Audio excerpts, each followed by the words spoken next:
தாத்தாவிற்கு ஒரு கவிதை. அப்பாவின் மறு உருவம் நீ, கதை சொல்லும் ராஜா நீ, நரைத்த முடி கொண்ட சிங்கம் நீ, முறுக்கு மீசை கொண்ட நண்பன் நீ. வயது ஆனாலும் உன் அன்புக்கு வயதாகவில்லை.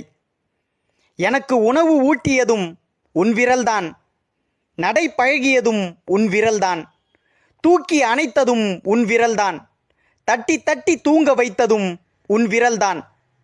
அந்த விரல் சுருக்கமானது, ஆனாலும் அழகானது. உன் சட்டப்பை காசுக்கு எந்த காசும் ஈடு ஆகாது. உன் வைத்தியம் போல எம்மருந்தும் கிடையாது. கோடை விடுமுறை வந்தாலே உன் கோட்டைக்கு வந்து விடுவேன்.